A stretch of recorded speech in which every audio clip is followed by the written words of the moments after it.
What's up, everybody? Bluegabe. Y'all check it out. Michael Fuguay. One of my best bass fishing partners. Now, you see this right here behind me? The word is on the street that the crappie are biting right there. So I came up here yesterday. My good buddy Adam told me that he wrecked him. I went to the Stick Marsh Bait and Tackle in Fellsmere, Florida, got me some minnows. I actually bought a ½ pound. And yes, they sell them by the pound here in Florida. I came here yesterday and crappie fished and didn't catch any. But what I did catch is some big bass. So anytime I go anywhere, I always take tackle for pretty much anything I can encounter. Luckily for me, yesterday, I had a few of my bass rods and some worms, but I didn't have much. I ended up catching 2 or 3 really good bass. The water's freezing cold because we're actually on the tail end of a cold front. I had to think about that for a second. We had a cold front 2 days ago, so the water's like 66 degrees and these fish were cold. Today though, it's sunny. I think it's 80 degrees. Maybe the water's warmed up a temperature or 2 and we should catch the bass. For those of y'all that know, this is my airboat. For those of y'all that don't know, this is my 15.8 Diamondback with a 580 horsepower LS car motor on it. I typically come up to this area in my duck boat, but for this particular spot, you actually got to jump 3 levees, and I'll show you that right now.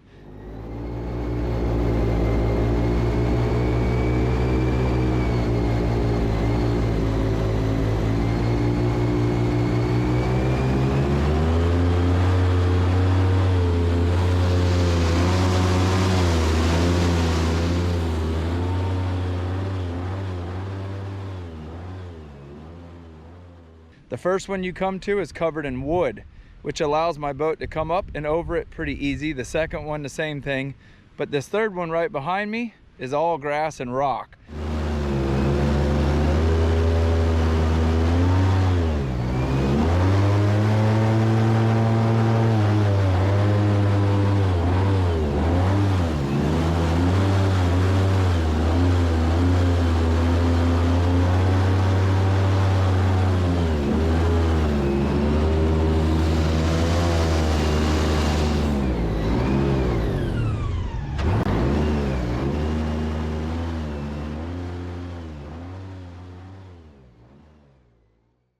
Now you can see that that's dirt and gravel and that's actually concrete, and a lot of people ask me, how does my boat not get torn up? Right underneath my boat is about a little bit less than a ½ inch of polymer.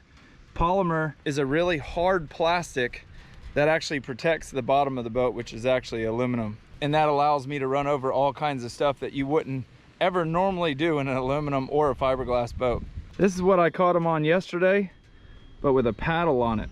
I ran out. Fortunately for me though, we stopped at Bass Pro today and bought some more. And we actually brought some more minnows with us too. So maybe right before dark tonight, we can try to catch some more crappie. So it's actually a little bit windier than I like to film in right now. But once we get down there by the water, I think the wind won't affect the microphone on these GoPros too much.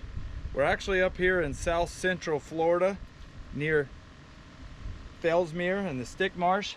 There's so much water up here that if you have an airboat, you can actually fish almost a 100-mile stretch of the St. Johns River. Now y'all see that? That's what I like to call a Bluegabe Carolina rig. I don't tie it like everybody else does. I got bobber stoppers, 2 rattle weights, a bead, 25-pound fluorocarbon, and a paddled worm. Today I actually did something different. I brought a GoPro strap for my head. You never see me use them because I despise something heavy on my head. But for today, I need to actually use one so y'all can see what I catch. Because me and Michael are in a competition. Y'all are probably wondering why we just drove an airboat this far and we're fishing off land, but that's just how we're gonna do it.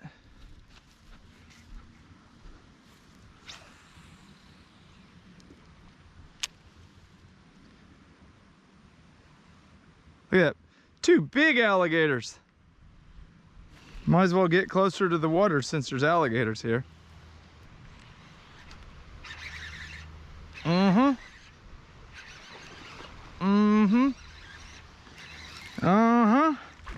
Come on to Pappy. Come here to Pappy. Number 1. Now Michael set my GoPro, so I hope y'all can see that. Number 1. This little worm, you cannot go wrong with it.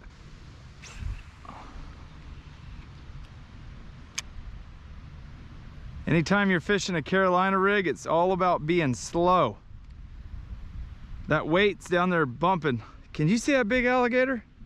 That weight's down there rattling, and that bait, the worm, is just sort of softly floating down. There's 1, 2, 3, 4, 5 alligators right now. Anytime you're fishing a culvert like this, the current's coming out and it actually sucks back around. See, this is going this way. The bait fish and the bass will stack up right here.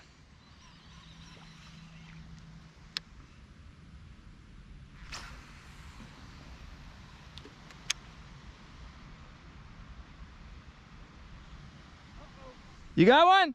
Yep. Oh, that's like a bass, only smaller.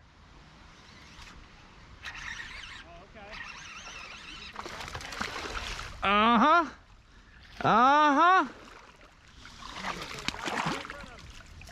Uh-huh. This fish ate so soft. So did that one.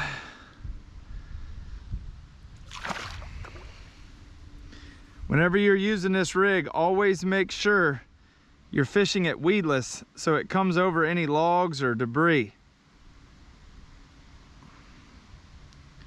See that?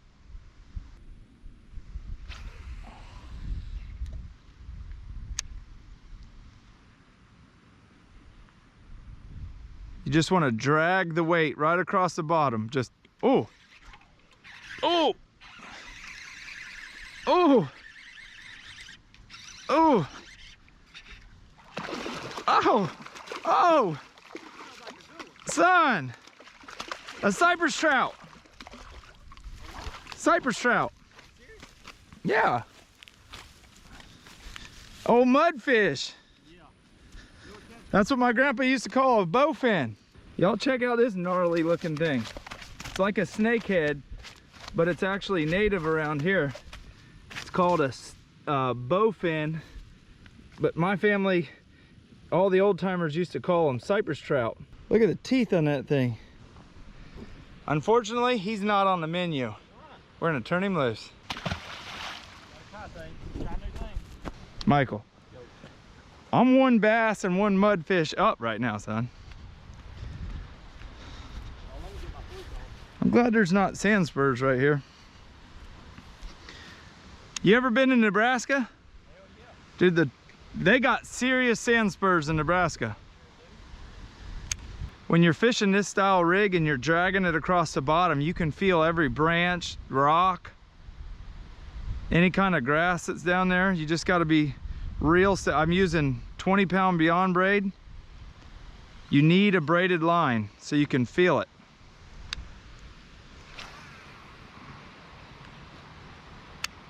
If you notice when I cast, I'll cast there and then there, and way out there, and that's sort of fan casting, trying to find out where the fish are actually at.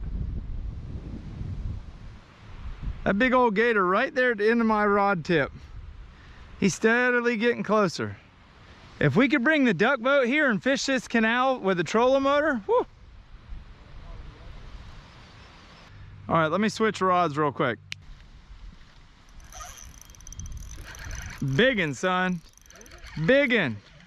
I'm only using 10-pound leader. No, it ain't. It was fighting like a big one. That's what I call a Drake fish. No, I mean, it's about 6, 7, 8, 10 pounds, maybe. I don't know. That's Drake. Jake calls them 5, and then when you get home, they're up to like 6. Man, our kids must be related. This fish has been caught recently. Look at that. Got one, big one, son. No, you don't. Big fish. No, you don't. It's a big one. It's a lot. Get the net. Yeah, you home. Look at that monster. Yep. Sucker's 5 foot long. Manatee. I don't know what that was. It was some kind of a log. So y'all often hear me talk about frog togs. There's a reason, and in my opinion, it's the best rain gear there is. Right now we have a double rainbow coming at us in the nastiest looking storm I've seen in a long time. And just like that, I ain't got to worry about it anymore. Look at that rainbow. The truck at the boat ramp is straight that way, and that storm's coming this way. Mike just asked me if I got his rain jacket out of the truck. I told you to get it before we left. You didn't grab it? I got it. I was messing. Oh boy. Anytime you're in the outdoors, always have a plan in your brain in case something goes wrong. I knew there was bad weather coming, so I'm sitting up here on dry land because airboats can sink in a hurry.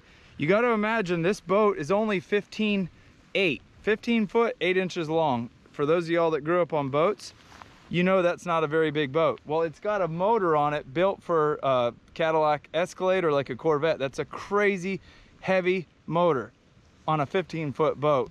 It does have a cap on it so water can't get in, but you never know. If you hit a rock and poke a hole in it, I also can't see in the deck because it is a decked over boat, so you could sink immediately.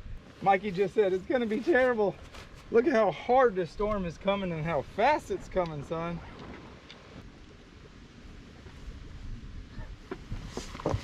Damn, you alright? Shit, that looks like it hurts. You okay? Good thing GoPro was pointing in the sky. It was? Yeah. While I've still got a minute or two left, I'm gonna see if I can't catch a crappie. Look at the plecos on the pipe though. Y'all see that? Ooh, that water's cold. Look at the plecos.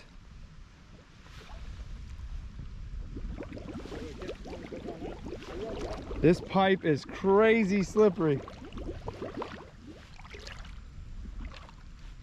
Yeah, this is dumb. The weather or me? You. Yeah, I agree.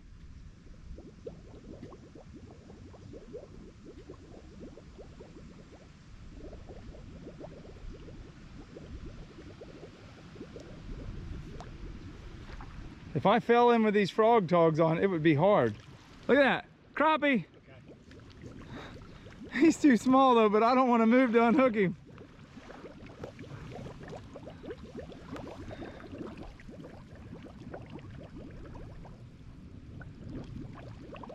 You catch him. He'd be good in some grease. He's small.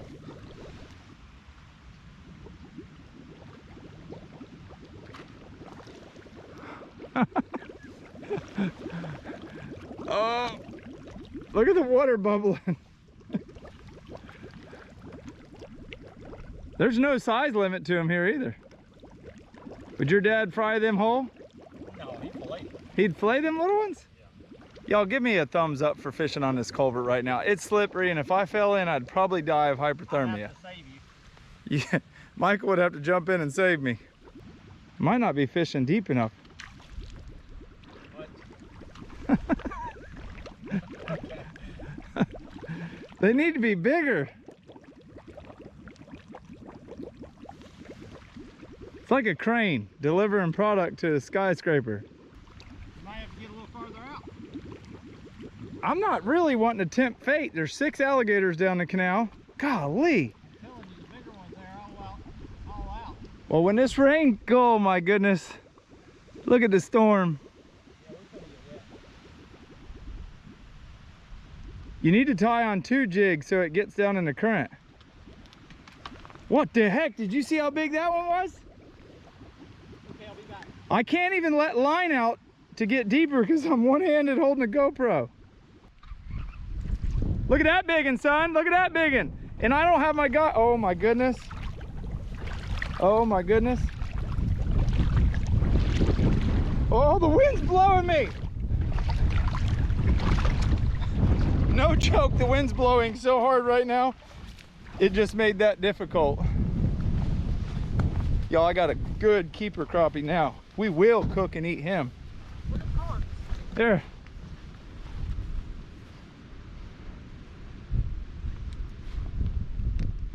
Put him in that old gator cooler right there. I'll get the greases out of there. That's one of them bottom of the ninth fish. Right. All right, we're gonna put the camera down, let this storm blow over. I think we'll still have a little bit of daylight left. We're not done fishing yet though. Just like Florida weather typically does, it's already blown over. It literally lasted 5 minutes. This culvert is as slick as Al, you know what, Al Poopy? Caca. Look at this big bad boy though. No. Literally gonna, woo, I've got like 5 pound test line on. Alright, got him. Look at that. Nice crappie. Holy macaroni. We got a mess for dinner already. Yeah. That's what I'm talking about, old son. Listen. Meanwhile, you put them all in there. Michael has got his feelings hurt today, y'all. I can't help it, but let me come up here on top of the hill and y'all look at this. Bad news today. Look how pretty that is right there with that airboat. All right, I gotta go change battery in the GoPro, so you got 5 minutes to fish by yourself. Oh, look here. You got one?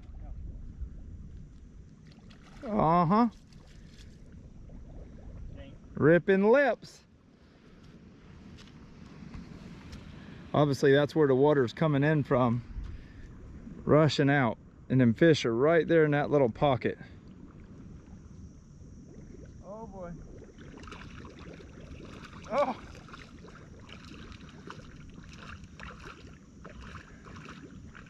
Oh boy. What you flicking to? I think I'm actually wiping the slime off the culvert with my feet now, so it's, I can't flick him, this line's too light. Oh, sure you can. Whew, I made it. All right, easy, easy, easy. Michael, if you don't catch something, you're gonna be eating a McDonald's fish fillet. I caught one. But you didn't keep him? Yeah, you're right. Man, I am struggling. My poor Pops, he would be so disappointed in me. Whoa.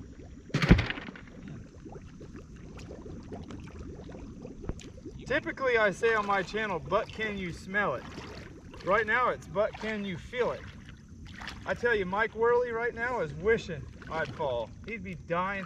He would definitely spill his coffee out of his recliner and just be laughing way too hard. Oh.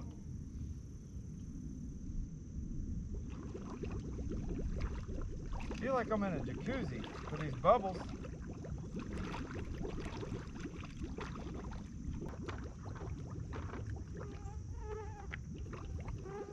Uh-huh.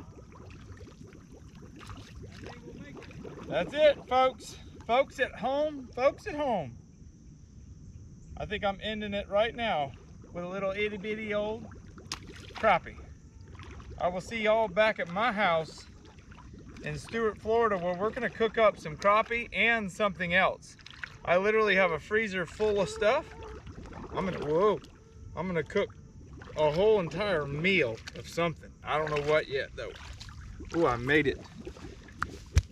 We'll see y'all back at my house. Y'all, we're about to get down Jamaican style. But before we do, I want to show you an awesome tech tip with fish. And you can do this with snapper, any kind of salt water, any kind of fresh water, all-purpose vinegar. Add about a half a cup to a bowl this size with your fillets, and I promise you, you'll never eat fish without it again. So I have 3 whole ones that I've gutted and scaled. It's literally that easy. You just take a knife or a spoon, scale them, pull the guts out, wash them off, and you're done. And then here I have the other 3, the 3 bigger ones, filleted. A lot of people will just throw them in regular water. If we're eating them fresh, I want to put them straight into a water vinegar brine. Roll them up just like that, put them in the refrigerator. Let the paper towel suck all the liquids out. That will be the freshest, best tasting fish you ever eat. There will be no muddy, no nothing. It will be just awesome fish. Now, we're doing curry coconut crappie. So here's the whole fish. I'm gonna do something that I've never done before, but I was laying in bed last night thinking about it, and I know it's gonna be good. I'm just scoring them just like that. And when I do score them, I try to not have the lines match on each side. Yeah, it's like one of them Brokeback Rapalas you used to fish with when you were a kid. I'm gonna do all 3 of them like that. I actually can't wait to take Jake and Luke back to that culvert, because I think if I would have been there more during the middle of the day, we would have caught more. I think at as it nears dark, the fish sort of spread out and start feeding, and they're not congregated so much on structure. I'm going to take a seasoning we got while we were in Jamaica and lightly dust them.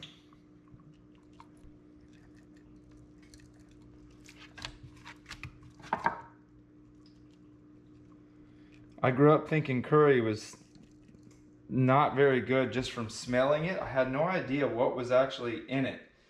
And when we went to Jamaica, Raj cooked some stuff with it, and it was like, that's the best thing I've ever ate in my life.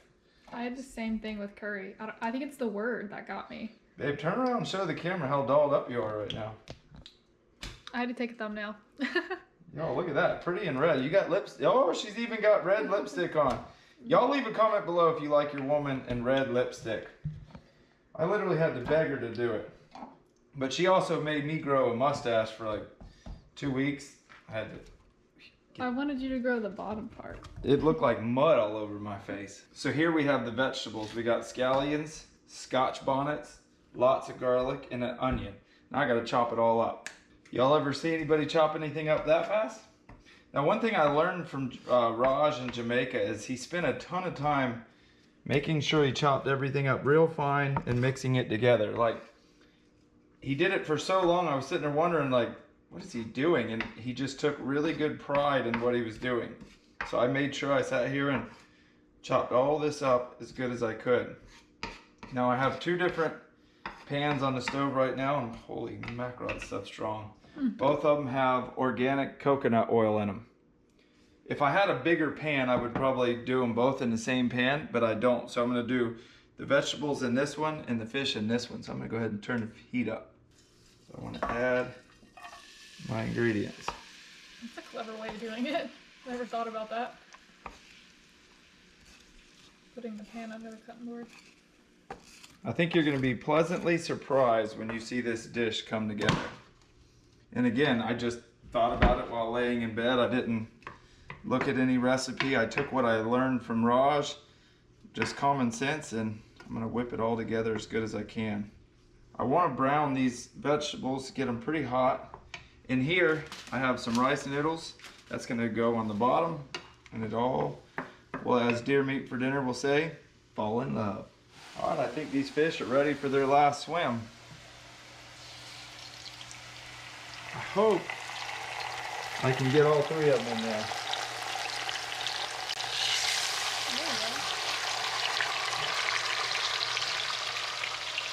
Once you cook like this, like right now, did you just catch that smell, that curry smell?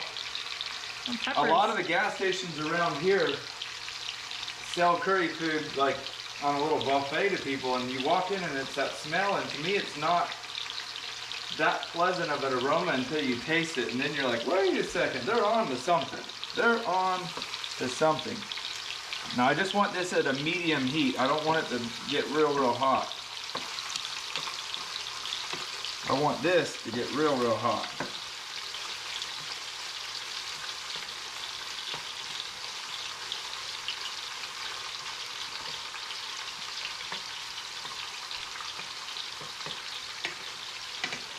Woo, woo.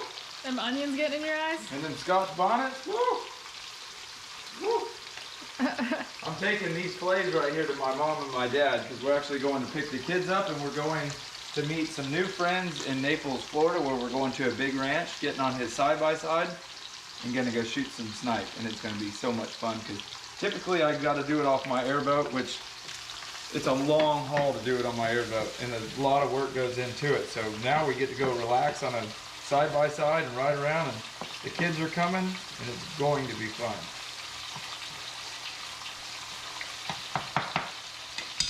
Now comes the messy part.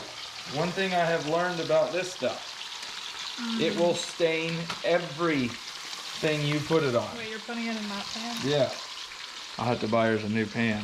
I don't know how, if you're from Jamaica, leave a comment below. And how do you get the stain of this stuff out of everything? You probably don't. It's the turmeric that stains. It's going to turn anything it touches yellow. Yep. See? Oh yeah. alright. And don't go too overboard with it either. Y'all watch this magic unfold. I flipped them one time.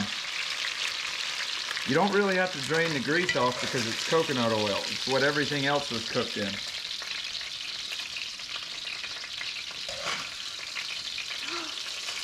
I think right now my fans all across the world are proud of me because of that dip. Look here, look here. Come over here though.